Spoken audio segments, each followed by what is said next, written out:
꿀잠 자는 야담 이야기. 효자와 호랑이. 옛날 옛적 간날같적 호랑이가 담배 피우고 까맣같이 말할 적에 어느 산골 외딴 집에 한 총각이 홀어머니를 모시고 살았습니다.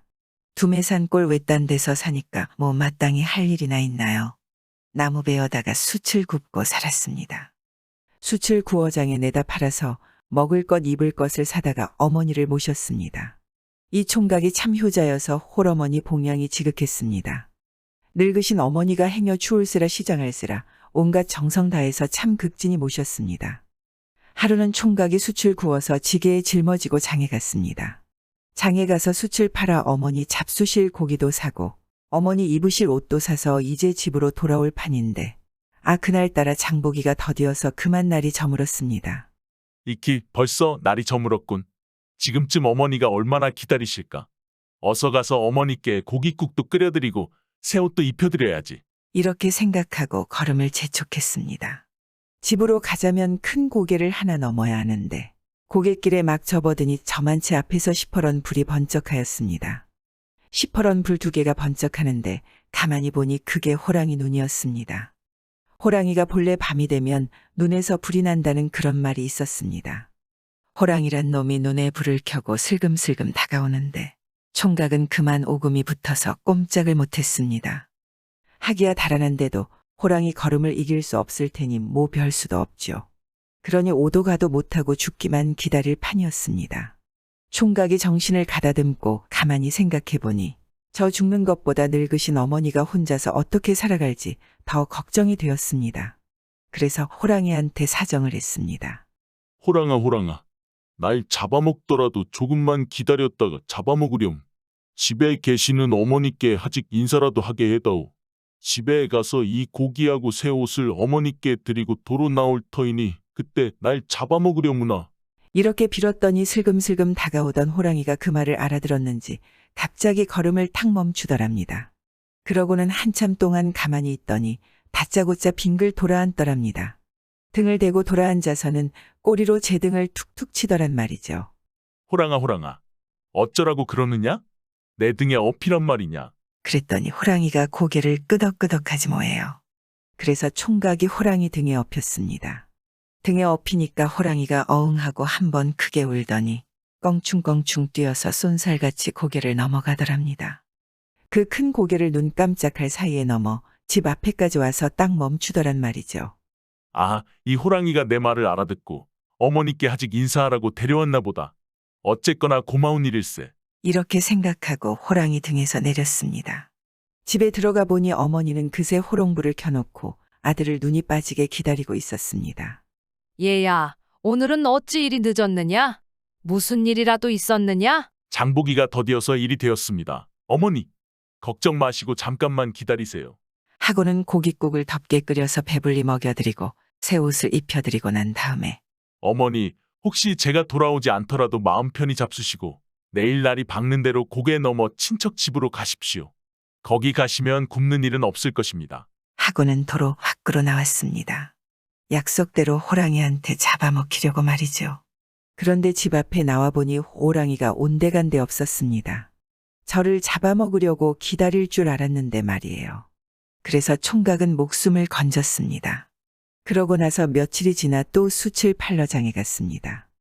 장에 가서 숯을 팔아 어머니 드릴 고기랑 생선을 사가지고 돌아오는데 전에 호랑이를 만났던 고갯길에 막 들어서니 눈앞이 컴컴했습니다. 집채만 한 것이 눈앞을 가로막고 있어서 가만히 보니까 그 호랑이가 또 거기에 떡 버티고 서 있지 뭐예요. 이키 또 그 호랑이로군. 오라, 그때 날 잡아먹지 못해 오늘 잡아먹으려고 왔나 보다. 이렇게 생각하고 호랑이에게 말을 했습니다. 며칠 전에는 내가 내 사정을 봐서 어머니를 뵙도록 해주었으니 더 무엇을 바라겠느냐? 어서 날 잡아먹어라. 그래도 호랑이는 가만히 서 있더랍니다. 잡아먹으려고 달려들 기색도 없이 말이에요. 그러더니 전처럼 등을 돌리고 앉아서 꼬리로 제 등을 툭툭 치는 거예요. 그게 등에 업히라는 말이 아니고 뭐겠어요. 그래서 호랑이 등에 업혔지요. 호랑이는 총각을 등에 업고 나는 듯이 고개를 넘어 집 앞까지 가더니 턱 멈춰 서더랍니다. 그래서 호랑이 등에서 내렸습니다. 그랬더니 호랑이는 어디론가 가버리더랍니다. 총각은 호랑이 덕분에 높은 고개를 눈 깜짝할 사이에 넘어왔습니다. 그 뒤로도 총각이 장에만 가면 호랑이가 고갯길에서 기다리고 있다가 등을 돌려대는 거예요. 등에 업히면 고개를 넘어 집 앞에까지 데려다주고 말이에요. 총각은 장에 갔다 올 때마다 호랑이를 타고 왔습니다. 그런데 하루는 장에 갔다 오는 길에 늘 호랑이를 만나던 곳에 왔는데 호랑이가 안 보이더랍니다. 늘 만나던 호랑이가 안 보이니까 섭섭하기도 하고 걱정도 될 게 아니겠어요. 그래 어찌 된 일인가 하고 걱정을 하면서 혼자 고갯길을 오르다 보니 산속에 웬 사람들이 많이 모여 있더랍니다. 가보니 사람들이 커다란 구덩이를 파놓았는데 거기에 호랑이가 빠져서 오도 가도 못하고 으르렁거리고 있지 뭐예요. 가만히 보니까 저를 업고 다니던 바로 그 호랑이였습니다. 오늘도 저를 업어다 주려고 고개를 넘다가 그만 구덩이에 빠졌나 봐요. 다른 사람은 호랑이가 워낙 사납게 으르렁거리니까 손을 못 쓰고 웅성웅성 떠들며 구경만 하고 있었습니다. 그걸 보고 총각이 나섰지요. 여러분, 이 호랑이를 어찌할 셈입니까? 며칠 동안 가만히 두면 굶고 지쳐서 제풀에 쓰러질 터이니 그때 가서 잡지요. 그러지 말고 이 호랑이를 나한테 파십시오. 값은 후하게 쳐드리겠습니다. 그동안 숯을 구워 벌어놓은 돈을 모두 내놓으니까 사람들이 돈을 받고 다들 물러가더랍니다. 총각은 호랑이를 구덩이에서 꺼내줬습니다. 그래서 호랑이가 살았습니다. 그 뒤로도 호랑이가 총각을 업고 다녔는데 호랑이도 사람 못지않게 효자 노릇을 했습니다. 어머니가 홍시가 먹고 싶다 하면 홍시가 많은 곳으로 총각을 업어가고 산딸기가 먹고 싶다 하면 산딸기가 많은 곳으로 업고 갔습니다. 이렇게 해서 호랑이도 효자 노릇을 했다니 참 신기하죠. 그나저나 총각은 어머니 모시고 오래오래 잘 살았는데 아직까지도 저 큰 고개 넘어 산속에 살고 있답니다. 그저께도 총각이 호랑이를 타고 다니는 걸 누가 봤다더군요. 세 갈래 길로 간 삼형제. 옛날 저 강원도 두메산골 어느 집에 삼형제가 살았습니다. 그런데 이 삼형제가 한어머니 배에서 나왔어도 성질이 다 달랐습니다. 맞이는 마음이 너그러워서 남 도와주기를 좋아하고 둘째는 힘이 세고 우락부락해서 남을 곧잘 때려눕히고 막내는 똑똑해서 글 공부를 잘했습니다. 삼형제 나이 13살에서 17쯤 되었을 무렵 아버지 어머니가 다 세상을 떠났습니다. 본래 가난한 집이라 물려받은 재산도 없는 데다가 셋이서 몸만 달랑 남게 되니 참 막막했습니다. 그래서 의논하기를 우리 삼형제가 변변한 땅도 없이 이 산골에서 뭘 하겠나. 서울로 올라가서 살아보자. 하고서 괴나리보찜 꾸려가지고 서울을 향해 길을 떠났습니다. 가다가 보니 세 갈래 길이 딱 나오는 것이었습니다. 마침 거기 한 노인이 앉아 쉬기에 물어봤습니다. 이 세 갈래 길 중에서 어느 길이 서울 가는 길인가요? 셋 다 서울 가는 길일세. 그럼 어느 길이나 다 똑같나요? 그건 아니지. 오른편 길로 가면 늙은이 혼자 사는 집이 있고, 가운데 길로 가면 힘센 장정들이 많이 있고, 왼편 길로 가면 시체가 셋 있다네. 그래서 어느 길로 갈까 하고 의논하는데 먼저 둘째가 나서서 형님, 나는 가운데 길로 가야겠소. 힘센 장정들이 많은 곳으로 가야 힘자랑을 할 거다뇨. 하였습니다. 그러니까 마지가 나는 오른편 길로 가겠다. 늙은이 혼자 사는 집이 있다니 돌아가신 부모님 생각이 나는구나. 했습니다. 그러자 막내가 그럼 저는 왼편 길로 가지요. 해서 삼형제가 각각 다른 길로 가게 되었습니다. 마지는 오른편 길로 갔습니다. 길을 따라 쭉 가다 보니 길가에 다 쓰러져가는 초가집이 한 채 있었습니다. 들어가 보니 아닌 게 아니라 노인이 혼자서 살고 있단 말이에요. 그런데 들어가자마자 이 노인이 야 이놈 잘 왔다. 어서 저녁밥 좀 지어라. 하고 하인 부리듯이 닥달을 했습니다. 가만히 보니 노인이 병이 들어 뼈가 등에 들러붙어 굴신을 못하고 누워있는 거예요.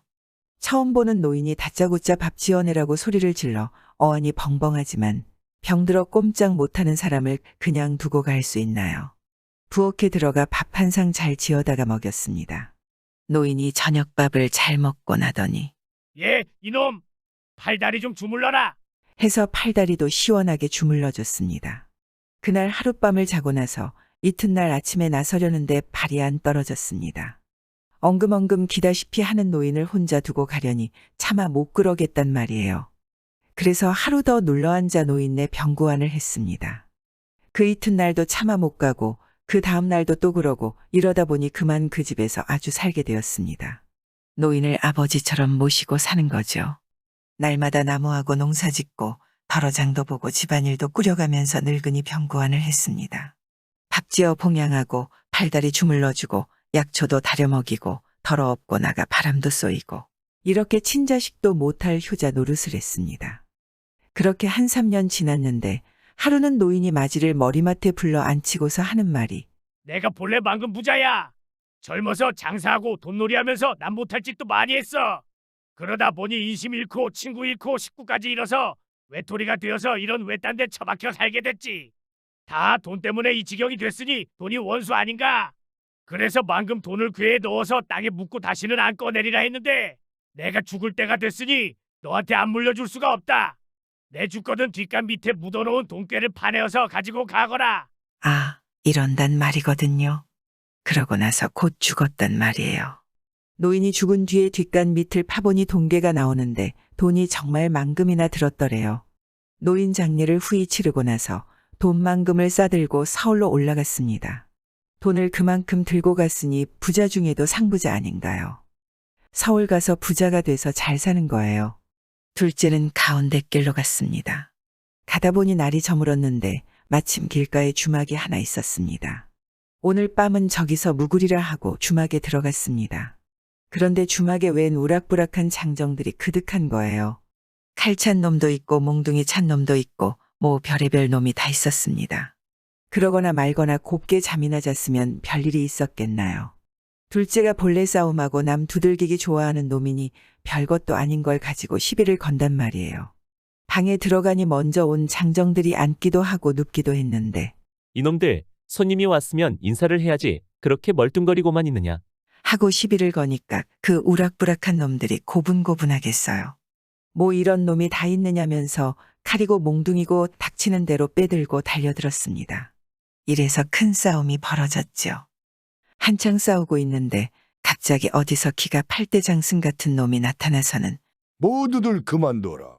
하니까 싸우던 놈들이 기가 팍 죽어서 죄다 고개를 푹 숙이고 섰습니다. 알고 봤더니 그 놈들이 다 산적대였습니다. 키가 8대 장승 같은 놈은 산적 두목이었습니다. 산적 두목이 둘째를 보더니 그놈 제법이구나. 날 따라오너라. 날 따라오면 평생 일 안 하고도 잘 먹고 잘 입으며 살 수 있다. 하였습니다. 둘째가 그 말에 귀가 솔깃해져서 산적 두목을 따라갔습니다. 산적 소굴에 간 거죠. 가보니 도둑질한 물건이 그득하거든요. 아, 이거 참 좋은 데에 왔구나 싶어서 거기 눌러 살게 되었습니다. 산적이 돼서 도둑질하면서 사는 거예요. 그렇게 한 3년 지났습니다. 막내는 왼편 길로 갔지요. 가다가 보니 인가도 없고 숨만 자욱한 산속인데 어느 곳에 가니까 사람 죽은 시체가 셋 있었습니다. 시체 하나는 길에 쓰러져 있고 둘은 조금 떨어진 나무 밑에 있는데 가만히 보니 시체 둘 옆에 술병이 하나 있고 전대가 하나 있었습니다. 길에 쓰러진 시체는 선비 차림인데 몸에 지닌 건 아무것도 없고 나무 밑에 쓰러진 둘은 칼과 몽둥이를 하나씩 차고 있더란 말이죠.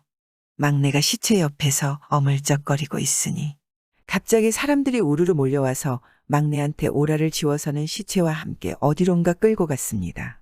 끌고 가는 대로 끌려갔습니다. 어디로 가는가 봤더니 그 고을 광가로 가더란 말이죠.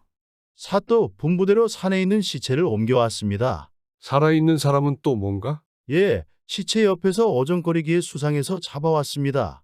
알고 봤더니 산길을 가던 백성이 먼저 시체 셋을 보고 광가에 알렸던 모양입니다.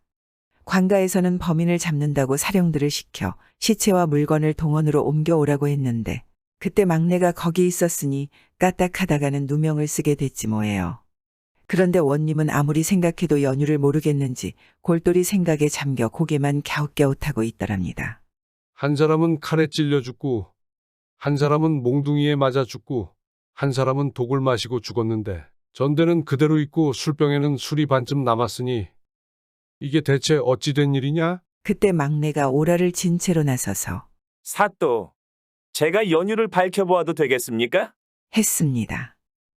그놈 참 맹랑하구나. 어디 말해보아라. 막내가 연유를 밝히는데 칼에 찔려 죽은 사람은 산길을 가다가 도둑들에게 전대를 빼앗기고 목숨을 잃은 듯합니다. 나머지 둘은 도둑이온데 서로 전대를 차지하려고 하다가 죽게 된 것 같습니다. 하나가 술을 사러 가서 술에다 독약을 타왔고 하나는 술 사온 사람을 죽이고 나서 술을 마셨는데 그 술에 든 약 때문에 죽었겠지요. 하거든요. 가만히 듣고 보니 이치에 딱 맞는 말이지 뭐예요. 원님이 감탄을 하고 손수 오라를 끌러주고 나서 마침 아들이 없는지라 이렇게 똑똑한 아이라면 양아들로 삼아도 되겠다 하고 양아들을 삼았습니다. 그래서 막내는 원님의 양아들이 되었습니다. 원님 양아들이 된 뒤로는 글 공부를 부지런히 해서 과거에 급제했습니다. 그래서 한 3년 뒤에는 판관 벼슬을 얻어 서울로 올라갔습니다. 그런데 이때 마진의 집에 도둑이 들었습니다. 도둑이 한밤중에 들어와서 이것저것 닥치는 대로 훔쳐가는데 그때 마침 술락꾼들이 마딘의 집 앞을 돌다가 도둑질하는 것을 보고 그놈을 잡아갔습니다. 그래서 그 이튿날 재판을 하는데 대청 위에 판관이 앉고 그 아래 도둑이 꿇어앉고 옆에는 도둑 맞은 사람, 그러니까 마지가 떡 섰습니다. 그런데 도둑이 재판을 받다 말고 갑자기 엉엉 우네요. 왜 그리 우느냐? 죄를 받고 죽을까봐 서러워서 우는 게냐? 그게 아니라 3년 만에 형님을 만나고 아우를 만나니 반갑고도 부끄러워서 그럽니다. 그 말 끝에 서로서로 쳐다보니 죄다 형이고 아우고 그렇단 말이에요. 삼형제가 한자리에서 만난 거예요. 마지는 부자가 돼서 도둑질한 아우와 판관이 된 아우를 만나고 둘째는 도둑이 돼서 형네 집을 털다가 잡혀 아우에게 재판받는 신세로 만나고 막내는 판관이 돼서 큰형을 위해 둘째 형을 재판하는 처지로 만났거든요. 참 희한한 일도 다 있지요. 그 뒤에 둘째는 마음을 고쳐먹고 포도청에 포졸이 돼서 도둑 잡고 잘 살았다네요. 삼형제가 다 잘 살았습니다. 구봉탕과 쌍영수, 옛날 어느 집에 세 식구가 살았습니다. 아버지, 어머니하고 외아들 이렇게 세 식구가 살았는데 아버지가 시름시름 앓다가 먼저 세상을 떠났습니다. 그러니 어머니하고 아들 하나 이렇게 두 식구만 남게 되었습니다. 그런데 참 운이 나쁘려니 어머니까지 덜컥 병에 걸렸습니다. 그것도 두 가지나요. 어떤 병인고 하니 눈병에다 다리병이었습니다. 처음엔 눈이 침침하더니 두 눈이 덜컥 멀고 그 다음엔 오금이 저릿저릿하더니 두 다리가 그만 붙어버렸습니다. 그러니까 소경에다 앉은뱅이가 된 거예요. 어머니가 소경에다 앉은뱅이가 되고 보니 아들이 참 마음이 아프거든요. 어떻게 해서든지 어머니 병을 고쳐주고 싶었습니다. 그래서 온데 돌아다니며 귀동냥을 했습니다. 병 잘 고치는 용한 의원이 있는지, 있으면 어디에 있는지요. 그렇게 돌아다니며 귀동냥을 하다가 한 군데를 가니까 참 귀가 번쩍 뜨이는 소리가 들렸습니다. 강원도 산골 어느 마을에 가면 용한 의원이 있는데 무슨 병이든 다 고친다는 거예요. 얼마나 반가운지 당장에 그곳은 어디고 사람은 누구인지 소상하게 물어서 알아가지고 왔습니다. 집에 와서 이제 어머니를 들쳐업고 의원을 찾아 나섰습니다. 어머니는 앞도 못 보고 걷지도 못하니까 들쳐업고 갔습니다. 묻고 물어서 몇 날 며칠 만에 강원도 산골에 용하다는 의원 집을 찾아갔습니다. 찾아가서 사정을 했습니다. 의원님, 보시다시피 우리 어머니가 갑자기 몹쓸 병에 걸려 눈도 멀고 다리도 붙었습니다. 부디 고쳐주십시오. 그랬더니 의원이 가만히 보고 나서는 쓰다 달다 말이 없었습니다. 고친다 못 고친다 한마디 말도 없이 그냥 웬 고개를 싹 트는 거예요. 그러더니 내처 이쪽은 거들떠보지도 않고 딴 일만 했습니다.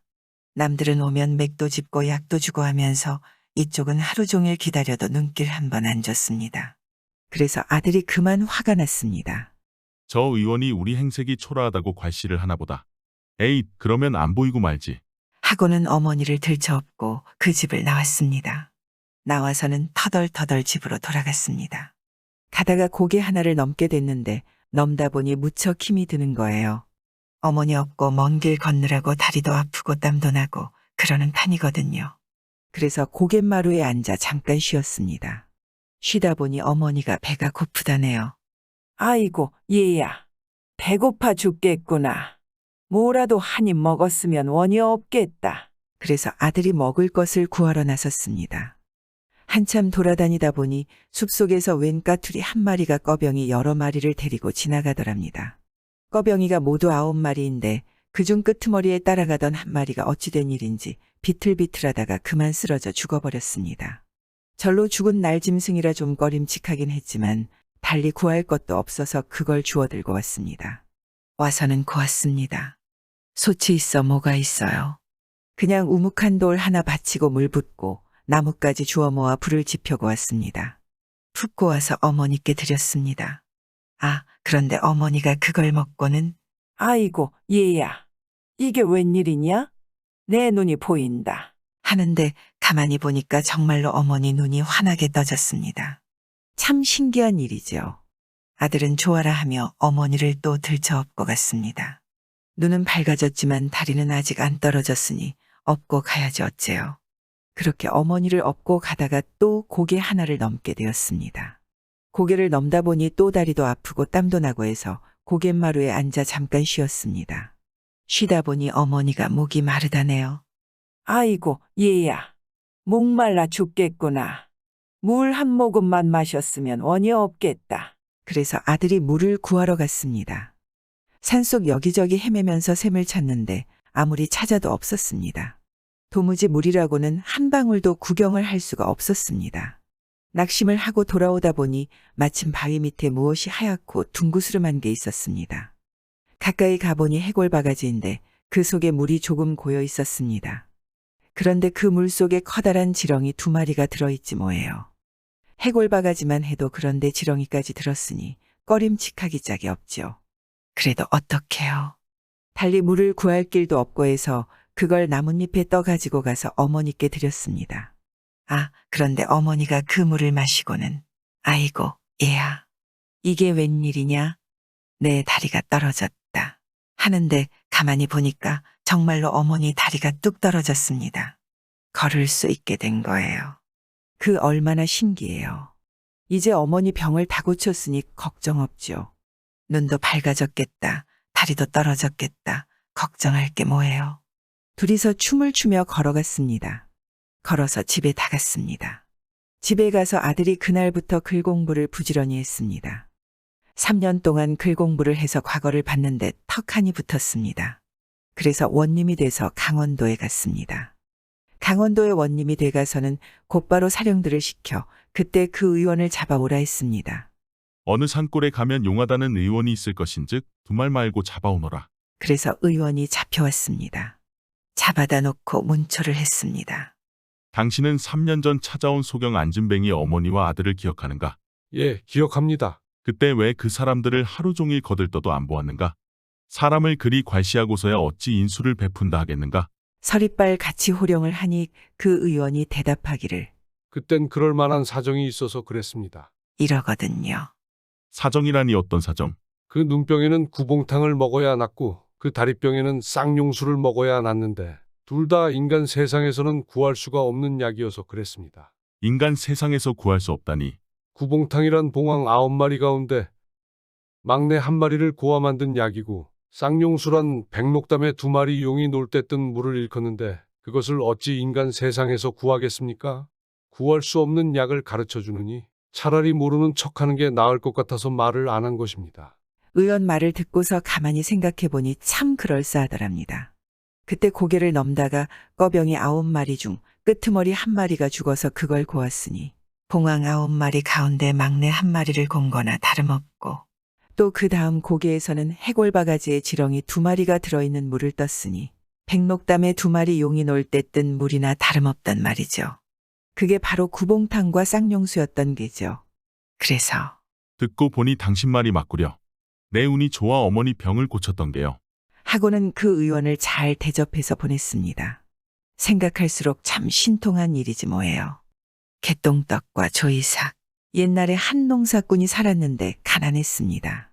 자기 땅도 없어서 남의 땅이나 부쳐먹고 번듯한 집 한 채 없어서 다 쓰러져가는 오막살이에 살고 이랬습니다.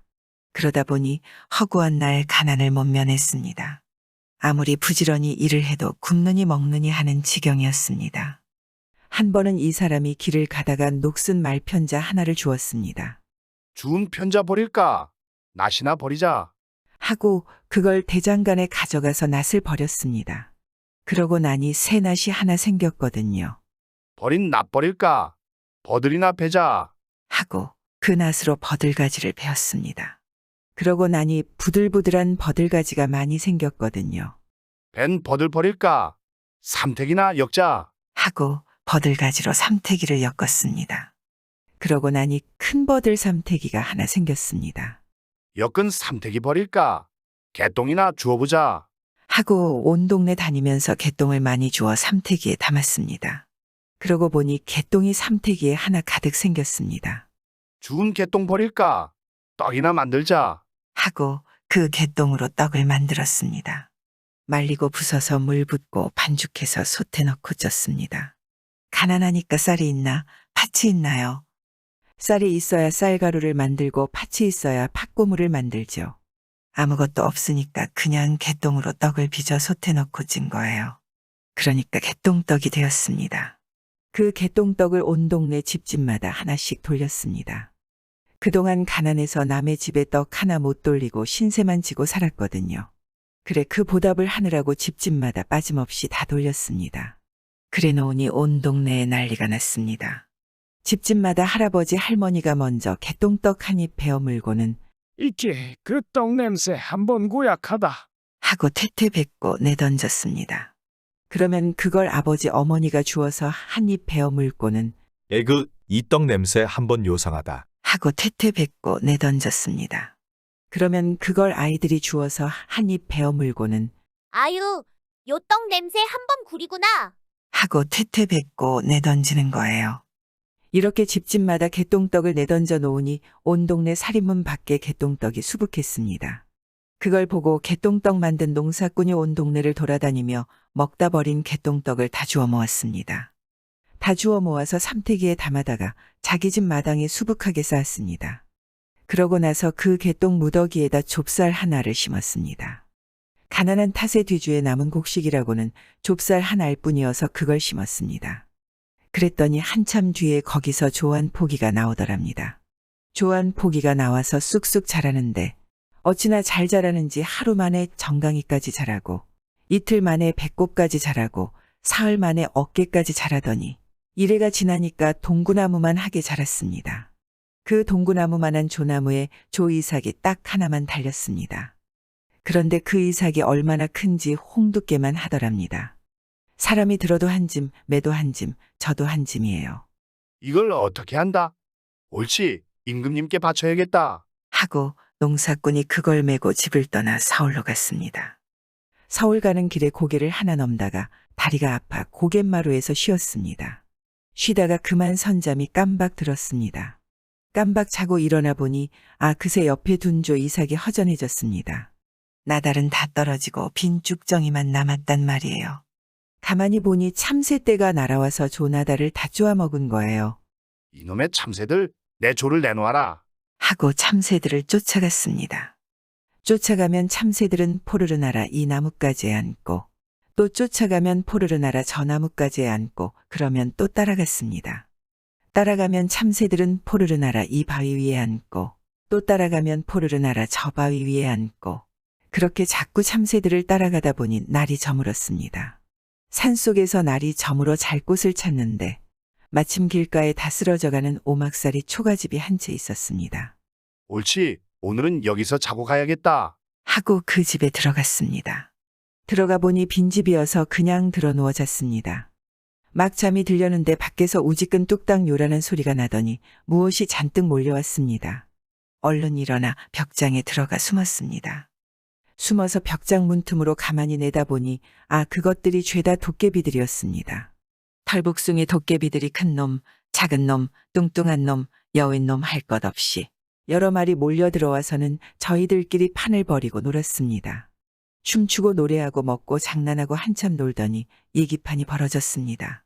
모두 오늘 본 걸 얘기해봐라. 대장 도깨비가 그러니까 한 도깨비가 얘들아, 나는 오늘 웬 농사꾼이 홍두깨만한 조 이삭 둘러매고 가는 것 봤다. 그러더랍니다. 그러니까 다른 도깨비들도 한마디씩 거두느라고 시끌벅적 와그락을 야단이 났습니다. 나는 그 조 이삭을 참새떼가 다 쪼아 먹는 것도 봤다. 나는 그 참새떼가 농사꾼에게 쫓겨 도망가는 것도 봤다. 하더니 나는 그 참새떼가 산신령님한테 혼나는 것도 봤다. 하거든요.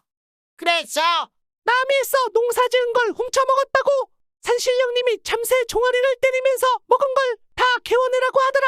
그래서 참새들이 종아리를 맞고 팔짝팔짝 뛰면서 먹은 걸 다 개워내더라. 그래서 산신령님이 참새들 개워낸 걸 다 금싸라기로 만들어서 요 아래 물웅덩이에 던져 넣더라. 그렇게 얘기판을 버리고 놀더니 새벽녘이 되니까 어디론가 우르르 가버리더랍니다. 농사꾼은 날이 밝자마자 그 집에서 나와 산 아래 물웅덩이에 가보았습니다. 가보니 참말로 웅덩이 금싸라기가 소복하게 들었더랍니다. 그걸 주워가지고 돌아왔습니다. 돌아와서 금싸라기 팔아놓은 사고 밭사고에서 잘 살았더랍니다. 돌덩이와 금덩이. 옛날에 어떤 부부가 살았는데 참 가난했습니다. 아무리 일을 해도 가난을 못 면했습니다. 그래서 아궁이엔 풀이 나고 목구멍엔 거미줄을 치는 판이었습니다. 한 번은 동네 부잣집 노인이 환갑이 돼서 동네 사람들 다 모여 잔치판이 벌어졌습니다. 이 부부도 일찌감치 들매끈 조이고 갔습니다. 가난해서 굶느니 먹느니 하는 판이니 밥 한 술이 아쉽거든요. 잔치집에는 먹을 것이 많을 테니 가서 밥 한 술 얻어먹자 하고 간 거예요. 갔는데 글쎄 잔치집에서 밥을 안 줬습니다. 다른 사람들한텐 밥도 주고 떡도 주고 술도 주고 한 상씩 푸짐하게 차려주면서 이 부부한텐 아무것도 안 주었습니다. 가만히 보니까 가난하다고 괄시를 하는 거예요. 다른 사람들은 다들 잔치집에 올 때 뭐라도 하나씩 들고 오거든요. 닭도 잡아오고 술도 빚어오고 하다못해 대추 몇 알이라도 들고 오는데 이 부부는 빈손으로 갔단 말이에요. 들고 가려니 쥐뿔이나 있어야 들고 가죠. 그냥 빈입만 가지고 가니까 주인이 그만 푸대접을 하는 거죠. 남들 먹고 노는 것 구경이나 하면서 쫄쫄 굶었습니다. 무슨 수가 있어요. 하루 종일 구석에 앉아 그러고 있으니 이제 저녁 어스름이 돼서 잔치가 파할 때쯤 돼서야 식은 밥 한 덩이를 주더래요. 어지간히 불쌍해 보였던지 어쨌던지 밥 한 덩이 주기에 감지덕지로 얻었습니다. 그 바닥에 무슨 재면 차리겠어요. 그래 밥 한 덩이를 얻어서 보자기에 싸서 들고 부부가 집으로 갔습니다. 집에 가서 먹으려고 말이에요. 허둥지둥 가다가 모퉁이를 딱 도는데 그만 남편이 돌부리를 차고 엎어졌습니다. 보자기를 들고 가다가 돌부리를 차고 푹 엎어지니까 밥이 다 쏟아졌습니다. 왕창 쏟아져서 좌르르 흩어지니까 흙에 섞여 못 먹게 된 거예요. 그 꼴을 당하고 보니 참 억장이 무너지거든요. 밥 한 술 얻어먹으려고 잔치집에 갔다가 푸대접 받고 하루 종일 굶은 것만도 서러운데 겨우 밥 한 덩이 얻어서 들고 오다가 엎어지는 바람에 그마저 다 쏟아버렸으니 이게 무슨 박복한 팔자냐 말이에요. 하도 서러워서 둘이 그 자리에 주저앉아 엉엉 울었습니다. 실컷 울다가 생각해보니 그놈의 돌부리가 참 괘씸하거든요. 사람한테 괄시받았으면 돌멩이나 그러지 말아야지. 말 못하는 돌덩이까지 사람을 업신여기나 싶어서 속이 상한단 말이에요. 그래 남편이 이웃집에 괭이를 얻어다가 그걸 파냈습니다. 이놈의 돌을 파내서 아주 멀리 갖다 버려야지. 하고는 그걸 파내는데 이것이 파면 팔수록 점점 커졌습니다. 땅 위엔 그저 달걀만 한 것이 뾰족 솟아나왔더니 땅 속엔 절구통만 한 것이 펑퍼짐하게 들어앉아 있는 거예요. 그런데 다 파내고 보니 그 돌덩이가 이상했습니다. 빛이 번쩍번쩍 나더란 말이죠. 여보, 아무래도 이 돌덩이가 예사 돌덩이가 아닌 것 같소. 집에 가져갑시다. 하고서 둘이 그걸 들고 집에 왔습니다. 절구통만 한 걸 방 안에 갖다가 세워놓고 하루 보고 이틀 보고 하다가 아내가 남편더러 일렀습니다. 여보, 이 돌을 짊어지고 장에 가서 팔아보시오. 그 돌덩이를 누가 산다고? 글쎄, 속는 셈치고 가져가서 팔아보시오. 누가 값을 물으면 그저 제 값만 달라고 해보시오. 그래서 남편이 돌덩이를 짊어지고 장에 갔습니다. 가져가서 앞에 놓고 앉아 있으니 뭐 누가 거들떠나 보나요. 종일 있어도 묻는 사람 하나 없었습니다. 하는 수 없이 그냥 짊어지고 왔습니다. 아내가 아직 임자를 못 만나 그러니 다음 장에 한 번 더 가져가 보시오. 해서 그 다음 장에 또 가져갔습니다. 그래도 못 팔고 그 다음 장에 또 가져갔습니다. 가져가서 앞에 놓고 앉아 있으니 하루해가 다가고 파장 무렵이 되니까 갓쓰고 도포 입은 한 사람이 와서 물었습니다. 그건 얼마 주면 팔 거요? 그래서 아내가 시킨 대로 했습니다. 그저 제 값만 주면 팔지요. 그랬더니 지금은 돈이 없다면서 집으로 가자고 했습니다. 그래서 따라갔습니다. 간이 커다란 기와집에 들어가는 그게 정승집이었습니다. 정승이 돌덩이 조각을 이리 보고 저리 보고 하더니 이게 천년에 한 번 나온다는 생금덩이일세. 값을 매길 수 없는 물건이니 뭐든지 바라는 걸 말해보게. 그래서 바라는 거야. 그저 밥 안 굶고 사는 것이 바라는 거지요. 했습니다. 그랬더니 정승이 논문서에 반문서에 돈과 곡식을 바리바리 싸주면서 이것이면 평생 밥은 배불리 먹고 살 걸세. 해서 돌덩이를 팔았습니다. 그래서 그 뒤로는 참 밥 한 끼 안 굶고 잘 먹고 잘 살았더랍니다. 개누구뽕. 옛날에 한 사람이 살았습니다. 옛날엔 왜 두 사람도 아니고 꼭 한 사람만 사는지 몰라요. 그런데 그 사람 집에 무슨 살이 꼈는지 도둑이 시도 때도 없이 들었습니다. 밤에도 들고 낮에도 들고 하루에 2번도 들고 3번도 들고 이러니 뭔 살림이 나만 하는 게 없었습니다. 나중엔 솥단지 요강단지까지 다 도둑 맞아서 밥도 못 해먹고 오줌도 못 놀 형편이 됐단 말이에요. 마침 이 사람한테 나이 찬 딸이 하나 있었습니다. 에라, 사위를 하나 볼 수밖에 없다. 도둑 잘 잡는 사람으로 대릴 사위를 드리면 좀 나아질 테지. 하고 이 사람이 그 길로 집을 나서서 여기저기 다녔습니다. 도둑 잘 잡는 사람으로 사위 본다고 가는 곳마다 소문을 내면서 돌아다녔습니다. 한 곳에 가니까 남의 집 머슴 사는 총각이 와서 도둑이라면 내가 잘 잡지요. 하거든요. 어떻게 잘 잡느냐니까 아, 그건 두고 보면 알게 될 거요. 했습니다. 그 뭐 어쨌든 도둑 잘 잡는다니까 데리고 갔습니다. 데리고 가다가 다리가 아파서 둥구나무 밑에 쉬었습니다. 쉬다가 둘 다 잠이 들었습니다. 한창 고나게 자는데 갑자기 어디서 개누구뽕 개누구뽕 하지 뭐예요. 깜짝 놀라 일어났습니다. 일어나서 둘레둘레 살펴보니까 아무도 없었습니다. 잘못 들었나 하고 또 자는데 개누구뽕 개누구뽕 하고 무엇이 또 소리를 냅다 질렀습니다. 벌떡 일어나서 가만히 들어보니까 그 소리가 딴 데서 나는 게 아니라 총각 궁둥이에서 쉴 새 없이 났습니다. 개누구뽕 개누구뽕 하는데 그게 방귀 소리였습니다. 총각이 잠을 자면서 방귀를 뀌는데 그 소리가 여느 사람처럼 뽕하거나 뿡하는 게 아니고 개 누구 뽕한단 말입니다. 잠자는 총각을 흔들어 깨웠습니다. 그리고 물어봤습니다. 전에 잠자면서 방귀 뀌는 소리가 깨누고 뽕하던데 그게 대체 뭔가? 하니까 그렇다니까요. 내 방귀 소리는 별나서 그렇게 들리지요. 하거든요. 가만히 생각해 보니까 이게 아주 수간한 방귀란 말씀이에요. 밤에 도둑 지킨다고 망을 볼 것도 없이 그냥 잠만 자면 방귀 소리가 게 누구 뽕하니까 도둑 하나는 잘 지키게 생겼단 말이죠. 그래서 좋아라 하고 집에 데려다가 사위를 삼았습니다. 그러고 나서 며칠 있다가 이제 그날은 온 식구가 밤이 이슥하도록 일을 하고 다들 지쳐서 잠이 들었습니다. 이 방 저 방 널브러져서들 자는데 그때 마침 도둑이 들었습니다. 도둑이 살금살금 들어와 마당에서 집안을 기웃기웃 뭘 훔쳐갈 것이 있나 하고 살피는데 갑자기 개누구뽕 하거든요. 깜짝 놀라 두리번 살피니까 또 개누구뽕 하고 소리를 지른단 말이에요. 그만 기겁을 해서 아구 뜨거라 하고서 냅다 도망을 갔습니다. 도망을 가서 이 도둑이 가만히 생각을 해보니까 아무래도 이상하거든요. 개 누구 뽕 하는 게 사람 목소리 같기도 아닌 것 같기도 하고 세상에 뭐 그런 소리가 다 있느냔 말이에요. 그래서 에라 한 번 더 가볼 수밖에 없다. 하고서 그 다음 날 밤에 또 도둑질하러 갔습니다.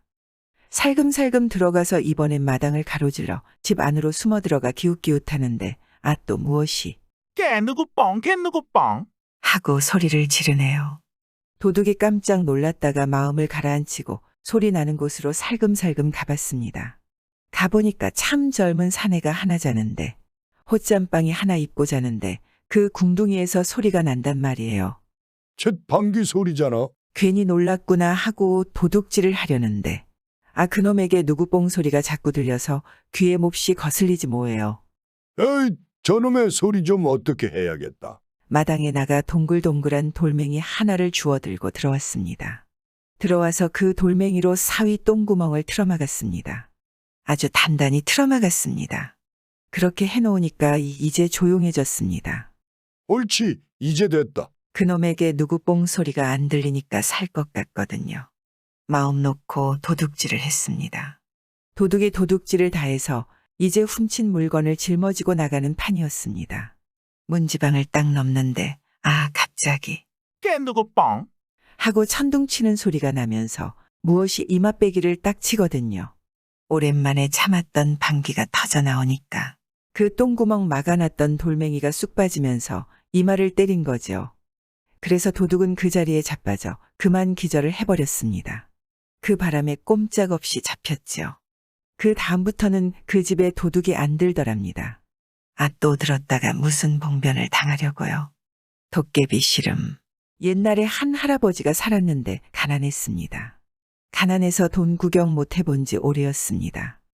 하루는 이웃 마을에 일해주러 갔다가 밤이 이슥해서 돌아오는데 모퉁이를 딱 도니까 도깨비란 놈이 턱 나타났습니다. 할아버지, 씨름 한 판 하자. 도깨비란 놈이 본래 씨름을 좋아하거든요. 싫어, 나 힘없어. 하루 종일 일하고 오는 길이니 힘이 있을 게 뭐예요? 그래도 딱 한 판만 하자. 싫다는데도 부득부득 졸라댔습니다. 도깨비가 한 번 조르기로 들면 당할 장사가 없거든요. 할 수 없이 씨름을 했습니다. 둘이 고이춤을 맞잡고 씨름을 하는데 뭐 해볼 것도 없었습니다. 할아버지는 늙어서 기운이 없는 데다가 하루 종일 일을 해서 아주 녹초가 됐단 말이에요. 그런데 도깨비는 기운이 팔팔하니 뭐 상대가 되나요? 금방 졌지요. 한 판 더 하자. 도깨비가 또 졸랐습니다. 그래서 한 판 더 했는데 또 졌습니다. 3세판이다. 한 판만 더 하자. 도깨비가 졸라서 또 했습니다. 이제 막판이었습니다. 이번에는 할아버지가 도깨비 왼다리를 툭 쳤습니다. 그냥 힘도 안 쓰고 툭 건드렸는데 도깨비가 나무 뜬걸처럼 스르르 넘어가네요. 본래 도깨비가 오른쪽으로만 힘을 쓰지 왼쪽으로는 힘을 못 쓰거든요. 그래서 이겼습니다. 어이쿠, 졌네.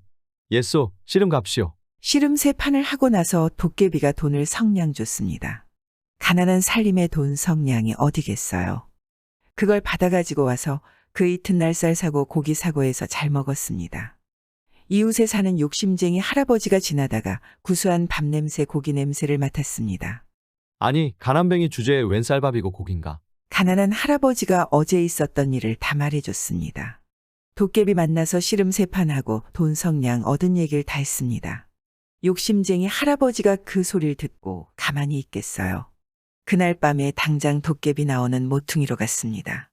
아니나 달라 밤이 이슥해지니까 도깨비가 썩 나오거든요. 할아버지, 씨름 한 판 하자. 그래서 씨름을 했습니다. 그런데 욕심쟁이 할아버지는 처음부터 도깨비 왼다리를 쳤습니다. 지기 싫어서 말이에요. 왼다리만 툭 건드리면 넘어가니까 이기기 쉽지요. 내리 3판을 다 이겼습니다. 그랬더니 아니나 다를까 도깨비가 돈을 줬습니다. 예쏘, 씨름 갑시오. 씨름 3판 다 이기고 돈 성냥 벌고 세상에 이런 횡재가 어딨어요. 욕심쟁이 할아버지는 아주 신이 나서 그 다음 날도 또 도깨비 나오는 모퉁이로 갔습니다. 밤이 이슥해지니까 도깨비가 나와서 할아버지, 씨름 한 판 하자. 해서 씨름을 했습니다. 또 내리 3판을 다 이기고 돈 성냥 벌었습니다. 그 다음 날도 모퉁이로 가서 도깨비하고 씨름해서 내리 3판을 다 이기고 돈 성냥 벌고 그 다음 날도 또 그 다음 날도 모퉁이로 가서 도깨비하고 씨름해서 내리 3판을 다 이기고 돈 성냥 벌고 날마다 그러고 사는데 한 달쯤 지난 뒤에 관가에서 포졸들이 몰려왔습니다. 육모방망이를 꼬나들고 왔습니다. 욕심쟁이 할아버지네 집에 들이닥쳐서 돈을 다 찾아내더니 이제야 찾았군. 이 도둑을 어서 끌고 가자. 하고는 할아버지를 오라로 묶어서 끌고 가는 거였습니다. 어찌된 일인고 하니 한 달 전부터 관가 창고에 넣어둔 나랏돈이 조금씩 줄어들기에 관가 사람들이 돈에 표시를 해놓고 지켜봤습니다. 그랬더니 밤마다 돈이 성냥씩 없어지는데 쥐도 새도 모르게 스르르 사라지는 거예요. 거참 이상하다 하고 있는데 웬 할아버지가 날마다 돈 성냥씩 번다는 소문이 났습니다. 그래서 이 할아버지 집을 찾아와 뒤져보니 아닌 게 아니라 표시를 해놓은 나랏돈이 죄다 있는 거예요. 도깨비가 씨름값으로 돈 성냥을 줄 때 자기 돈을 안 주고 나랏돈을 훔쳐서 줬나 봐요. 그래서 욕심쟁이 할아버지는 그만 도둑으로 몰려오게 갇히는 신세가 되었습니다. 아무리 그게 아니라 도깨비한테서 받은 돈이라고 해도 믿어나 주나요? 돈의 표시가 딱 되어 있으니 꼼짝없지요. 그러게 씨름을 해도 한두 판만 하고 말았으면 좀 좋아요. 두고도거지. 옛날에 어떤 정승이 살았는데 이 사람이 늙음하게 아들을 하나 낳고 더는 자식을 못 얻었습니다. 그러니까 정승 집에 아들 딱 하나 있는 것이 늦둥이 외아들이란 말이죠. 그러니 참 얼마나 귀한 아들이겠어요. 두뇌외가 주면 꺼질세라 불면 날아갈세라 온갖 정성 다 들여서 키웠습니다. 먹고 싶은 것 다 먹이고 입고 싶은 옷 다 입히고 손에 물 한 방울 안 묻히고 키웠습니다. 그렇게 고이고이 키워서 나이 12살이나 먹었던가 제법 총각 티가 나게 되었습니다. 하루는 어떤 스님이 바랑을 메고 동냥을 하러 왔기에 정승 부인이 쌀을 한 대박 퍼다 주었습니다. 그런데 스님이 아이를 보더니 혀를 끌끌 차면서 불쌍하다, 불쌍하다. 중얼거리지 뭐예요. 그러더니 주는 쌀도 안 받고 그냥 돌아서 가려고 했습니다. 정승 부인이 하도 이상해서 물어봤습니다. 스님, 왜 그러시오? 아무것도 아니올시다. 아, 남의 집 귀한 자식을 보고 불쌍하다 하실 때는 분명 무슨 곡절이 있어서 그러셨을 터이니 무슨 일인지 가르쳐 주시오. 그제야 스님이 마지못해 일러주기를 이 아이는 명이 짧아서 앞으로 3달을 넘기지 못할 것입니다. 했습니다. 듣고 보니 청천벽력 같은 소리지 뭐예요. 그래 정승 부인이 스님의 바랑을 붙잡고 늘어져서 어떻게든 명을 잇는 방도를 가르쳐달라고 빌었습니다. 그랬더니 스님이 하는 말이 귀한 집 귀한 아들이라고 너무 보듬어 안고 키워서 동티가 났습니다. 명을 이으려면 남의 발에 밟히는 고생을 해야 하니 꼭 살리기를 바라거든 나를 따라 보내시오. 이러는 것이었습니다. 아들을 살리는 길이 그 길뿐이라는데 어떻게 하겠어요. 그날로 아이를 스님한테 딸려보냈습니다. 딸려보내면서 나중에라도 귀한 집 자식이라는 걸 알아볼 수 있게 하려고 금으로 술을 놓은 비단옷 한 벌을 싸서 들려보냈습니다. 스님은 아이를 깊은 산 속에 있는 조그마한 암자로 데리고 가더니 누더기 옷으로 갈아입히고는 새 이름을 지어주는데 새 이름이라는 게 두고도거지였습니다. 집에 온갖 것을 잔뜩 쌓아두고도 거지처럼 산다는 뜻이죠. 그래놓고는 온갖 험한 일을 다 시켰습니다. 지게 지고 나무하기, 밭 갈고 거름주기, 방 닦고 마당 쓸기와 밥 짓고 빨래하기까지 쉴 틈도 없이 일을 시켰습니다. 그래서 두고도거지는 참 손발이 부르트도록 일을 했습니다. 그럭저럭 3달이 지났는데 하루는 두고도거지가 종일 나무 열짐을 하고 고단에서 초저녁에 자리에 누워있으니 스님이 곁에 앉아 머리를 매만지며 이를 잡아주었습니다. 스님이라 살생을 못하니까 이를 잡아가지고는 자꾸 자기 옷 속에 집어넣고 하는데 그러는 중에 두고도거지가 깜박잠이 들었습니다. 고단한 데다가 머리를 매만져주니까 절로 잠이 온 게죠. 자다 보니 꿈인지 생시인지 몰라도 검은 도포를 입고 검은 갓을 쓴 저승사자가 턱 나타나서 오늘 너를 데려가려고 왔다마는 스님의 법력이 너를 가리고 있고 또 내가 이리 고생하는 모습을 보니 차마 데려가지 못하겠다. 3년 뒤에 다시 오마. 그때까지 남에게 밟히는 고생을 참아내면 목숨을 100년까지 늘리리라. 하고는 훌쩍 사라져버렸습니다. 언뜻 정신을 차리고 보니 스님이 온데간데 없어졌습니다. 그리고 스님이 앉아있던 자리에는 옥피리가 하나 놓여 있었습니다. 두고도거지는 날이 새자 옥피리를 품에 넣고 정처 없이 길을 떠났습니다. 얼마만큼 가다 보니 큰 마을이 있기에 그 마을에서 제일 큰 기와집을 찾아갔습니다. 거기 가서 머슴이 되기를 청하니 주인이 허락을 해서 그 집 머슴이 되었습니다. 머슴이라는 게 밤낮으로 고된 일을 해야 하는 처지니 좀 힘이 들겠어요. 그래도 두고도거지는 쓰다 달다 말 한마디 없이 묵묵히 일을 했습니다. 산에 가서 나무도 하고 논밭도 갈고 거름도 내고 마당도 쓸고 마구간 외양간에 마서 먹이는 일도 했습니다. 그러다 보니 참머슴 중에도 상머슴이 됐습니다. 그런데 주인 집에는 딸이 셋이 있었습니다. 첫째 딸과 둘째 딸은 두고도거지가 천한 머슴이라고 업신여겨서 밤낮 구박을 했습니다. 첫째 딸이라고 하는 것은 새순물을 떠오라 해서 떠다 주면 물이 너무 차네 뜨겁네 트집을 잡아 쏟아버리는데 쏟으려면 딴 데다 쏟을 일이지 하필이면 두고도거지 낯에다 퍼부었습니다. 이러기를 날마다 한두 번도 아니고 12번씩 그랬습니다. 둘째 딸이라고 하는 것은 앞마당을 쓰려고 시켜놓고 빚을 뒤에 콩알만 한 자갈이라도 남으면 빗자루로 때리는데 이러기를 들면 하며 하루에도 서너 번씩 그랬습니다. 그런데 셋째 딸은 달랐습니다.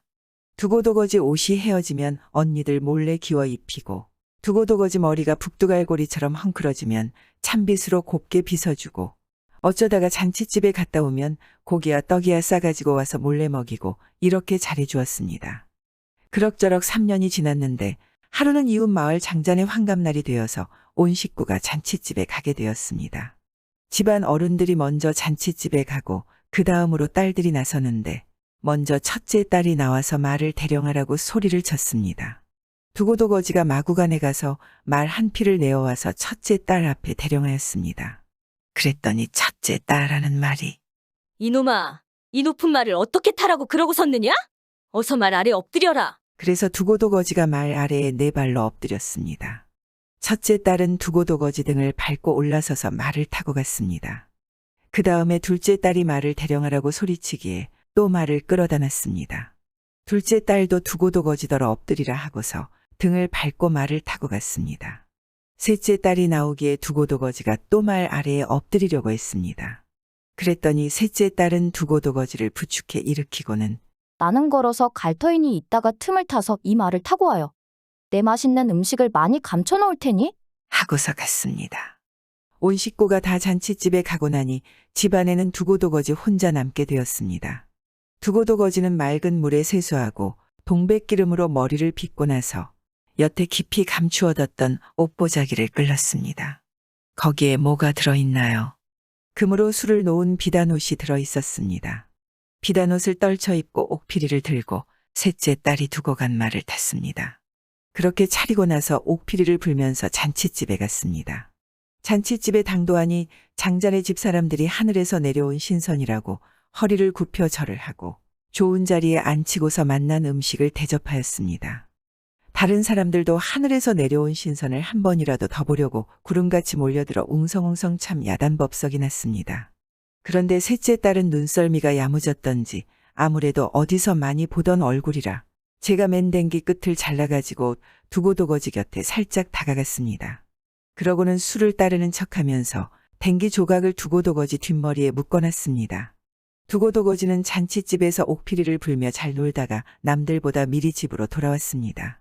돌아와서 비단옷을 벗고 누더기로 갈아입고 마당을 쓸고 기다렸습니다.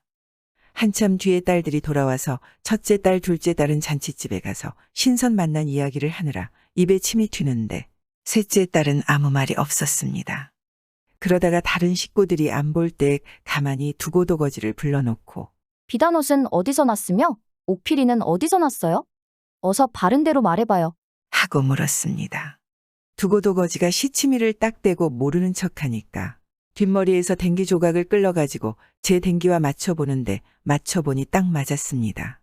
두고도거지가 하는 수 없이 그동안에 있었던 일을 다 말해주었습니다. 그러고 나니 셋째 딸이 댕기를 메었다가 끌렀다가 하느라고 헝클어진 머리를 찬빗으로 빗어주었습니다. 머리를 빗어주니까 절로 잠이 솔솔 올 것 아니겠어요. 그래서 얼핏 잠이 들었습니다.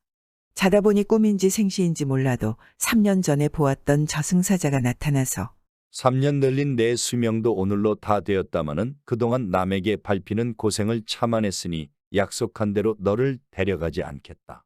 이제는 100년 뒤에나 다시 오마. 하고는 연기같이 사라지더랍니다. 언뜻 정신을 차리고 보니 셋째 딸이 아직도 제 머리를 빗어주고 있었습니다. 그 길로 주인에게 가서 모든 것을 밝히고 주인의 승낙을 얻어 셋째 딸과 백년가약을 맺었습니다. 두고도거지가 셋째 딸과 혼이 나는 날 금으로 수놓은 비단옷을 입고 옥피리를 불면서 색시와 함께 말을 타고 떠나는데 그 광경이 참 장관이었습니다. 그 광경을 보려고 첫째 딸과 둘째 딸은 지붕 위에 올라가서 이럴 줄 알았다면 내가 옷 기워 입힐걸. 이럴 줄 알았다면 내가 머리 빗어줄걸? 하면서 한탄을 하다가 그만 땅에 떨어져서 죽었답니다. 그렇게 떨어져 죽은 자리에 쌍버섯이 났는데 사람들은 그걸 보고 죽은 두 딸의 혼이 버섯이 되었다고 합니다. 내 장사의 모험. 옛날 이쪽 어느 마을에 자식 없이 살던 내외가 늙음하게 불공을 들여 아들 하나를 낳았는데 이놈이 첫돌이 지나도록 일어나 앉지를 못했습니다. 다른 아이들은 첫 돌이 지나면 걸음마도 하고 말도 몇 마디 배우고 이러는데 이놈은 어찌된 영문인지 할 줄 안다는 게 베네찌뿐이었습니다. 두 돌이 지나도 그 모양이고 세 돌이 지나도 그 모양이더니 7살이 되도록 말도 못하고 일어나 앉지도 못하고 똥오줌도 못 가렸습니다. 그러니 그 집 부모는 참 걱정이 늘어졌습니다. 절에서야 아무리 나이를 먹은들 사람 구실을 할 것 같지 않았습니다. 그런데 하루는 자고 일어나 보니 아이가 없었습니다. 아무리 찾아도 없었습니다. 걷지도 못하고 기지도 못하는 놈이 어디를 갔나 하고 한참 찾다 보니 이놈이 언제 갔는지 뒷산 바위 위에 턱 올라가 앉아 있었습니다. 거기 앉아서 놀다가 어머니 아버지가 찾으러 오는 걸 보고는 어머니야, 아버지. 하고 말도 술술 잘했습니다. 게다가 한술 더 떠서 이 바위를 우리 집 마당에 갖다 놓으면 앉아 놀기 좋겠지요? 하더니 그 큰 바위를 덜렁 들어다 어깨에 메고 저희 집 마당에 갖다 놓았습니다. 그걸 보고 어머니 아버지가 하도 놀라서 까무러칠 뻔했습니다. 어쨌든 7살이 되도록 배냇짓만 하던 아이가 하루아침에 천하장사가 됐는데 바위라고 생긴 것은 아무리 큰 것이라도 번쩍번쩍 잘 들어서 이름도 바위손이라고 지어줬습니다. 바위손이는 자랄수록 힘이 세어져서 나이 여남은 살이 되니까 그 고을은 말할 것도 없고 온 나라에서도 당할 장사가 없게 됐습니다. 그러다가 바위손이 나이 17살쯤 되어서 나라에 큰 난리가 났습니다. 이웃 힘센 나라에서 무지막지한 장수가 수많은 군사를 데리고 쳐들어왔습니다. 나라에서는 급히 군사를 풀어막았지만 워낙 저쪽 군대 수가 많아서 당해낼 수가 없었습니다. 그래서 참나라 처지가 바람 앞에 등잔격이 되었는데 바위손이가 이 소문을 듣고 제가 막아보겠다고 나섰습니다. 어머니 아버지에게 하직 인사를 하고 괴나리봇짐 둘러매고 집을 나섰습니다. 한참 가다 보니 저 멀리 수양버들이 한 그루 섰는데 그놈의 수양버들 가지가 하늘로 쑥 올라갔다가 밑으로 뚝 떨어졌습니다. 왜 저러나 하고 가까이 가보니 그 수양버들 아래에 웬 팔대장승 같은 놈이 누워서 낮잠을 자고 있었습니다. 그런데 콧바람이 얼마나 센지 숨을 한 번 내쉬면 나뭇가지가 밀려서 하늘로 솟아오르고 숨을 한 번 들이쉬면 나뭇가지가 쑥 발려서 땅으로 뚝 떨어졌습니다. 바위손이가 그놈을 두드려 깨웠습니다. 뭐하는 놈이 여기서 낮잠을 자느라고 죄 없는 나무를 괴롭히느냐? 너는 뭐하는 놈인데 곤히 자는 사람을 깨우느냐? 이렇게 옥신각신하다가 둘이서 팔씨름으로 결판을 내자 하고 팔씨름을 했습니다. 팔힘이야 바위손이를 당할 장사가 있나요? 바위손이가 이겼습니다. 내 이름이 뭐냐고 물으니 날 때부터 콧바람이 새어서 콧바람손이라 부른다고 그랬습니다. 그래서 의형제를 맺자 하고 바위손이가 형이 되고 콧바람손이는 아우가 되었습니다. 둘이서 싸움터로 갔습니다. 한참 가다 보니 저 멀리서 산 하나가 보였다가 안 보였다가 했습니다. 산이 통째로 생겼다가 없어졌다가 했습니다. 가까이 가보니 웬 험상궂게 생긴 놈이 커다란 곰배를 산허리에 갖다 대고 밀었다가 당겼다가 하는데 그때마다 산이 쭉 밀려갔다가 쭉 끌려왔다가 했습니다. 너는 뭐하는 놈이 애꿎은 산을 가지고 장난을 하느냐? 너희들이야말로 갈 길이나 갈 것이지. 남 노는 데 와서 쓸데없이 참견을 하느냐? 이렇게 아웅다웅하다가 셋이서 팔씨름을 했습니다. 팔씨름을 해보니 바위손이가 제일 세고 그 다음이 콧바람손이었습니다. 내 이름은 뭐라고 하느냐고 물으니 날 때부터 곰배질을 잘해서 곰배손이라 부른다고 했습니다. 그래서 의형제를 맺었는데 곰배손이가 셋째가 됐습니다. 셋이서 싸움터로 가는데 한참 가다 보니 길가에 갑자기 개울이 하나 생기더니 물이 콸콸 흘렀습니다. 비도 안 오는데 무슨 일인가 싶어서 개울을 따라가 보니 웬 놈이 허벌판에 서서 오줌을 누고 있었습니다. 그런데 오줌 줄기가 얼마나 센지 맨 땅에 개울이 움푹 파여서 그리로 오줌이 콸콸 흘렀습니다. 그것 참. 웬 놈이 점잖지 못하게 아무 데서나 오줌을 싸느냐? 너희들은 웬 놈들인데 남의 일에 참견이냐? 이렇게 실랑이를 벌이다가 또 팔씨름을 하기로 했습니다. 팔씨름을 해보니 바위손이가 제일 세고 그 다음이 콧바람손이고 그 다음이 곰배손이었습니다. 내 이름은 뭐냐 하고 물으니 날 때부터 오줌줄기가 새어서 오줌손이라 부른다고 했습니다. 그래서 또 의형제를 맺었습니다. 오줌손이가 제일 끄트머리 아우가 됐습니다. 이렇게 해서 네 사람이 싸움터에 갔습니다. 가보니 사방이 산으로 둘러싸인 곳에 이웃 나라 군사들이 진을 치고 있는데 수가 얼마나 많은지 개미떼 같았습니다. 넷이서 산 위에 올라갔습니다. 먼저 바위손이가 여기저기 다니면서 바위를 번쩍번쩍 들어다가 골짜기를 죄다 막아놨습니다. 쥐도 새도 못 빠져나가게 말입니다. 그래놓고 오줌손이더러 이제 아우가 나설 차례일세. 하니까 오줌손이가 그동안 오줌이 마려운 걸 오래 참았더니 잘 됐군. 하면서 오줌을 인정사정 없이 내놓았습니다. 그러니 어떻게 되겠습니까? 오줌이 냇물이 되어 마구 콸콸 내려가서 군사들이 진을 치고 있는 곳을 덮쳤습니다. 바위손이가 미리 골짜기를 죄다 막아 놓았으니 오줌물이 빠져나갈 틈이 없었습니다. 순식간에 그냥 물바다가 돼버렸습니다. 그러니 군사들이 모두 오줌물에 빠져서 허우적거렸습니다. 자, 이제는 콧바람손이가 나설 차례다. 하니까 콧바람손이가 콧바람을 신나게 불어젖혔습니다. 그러니까 찬바람이 쌩쌩 불더니 눈 깜짝할 사이에 오줌이 꽁꽁 얼어붙어 버렸습니다. 물에 빠진 군사들이 물이 얼어붙는 바람에 모두 얼음 위로 목만 내놓고 눈만 말똥말똥 뜨고 있는 꼴이 됐습니다. 나머지 일은 곰배손이가 맡아줘야겠군. 하니까 곰배손이가 곰배를 들고 내려가서 얼음판을 여기저기 밀고 다니면서 항복할 테냐? 이 곰배 맛을 볼 테냐? 했습니다. 그러니까 모두들 목숨만 살려달라고 빌어야지 뭐 별수가 있겠습니까? 이렇게 해서 내 장사는 보기 좋게 이웃나라 군대를 물리치고 그 뒤로도 여기저기 떠돌아다니면서 좋은 일을 많이 했다는 이야기입니다. 구독과 좋아요, 알람 설정 부탁드리옵니다.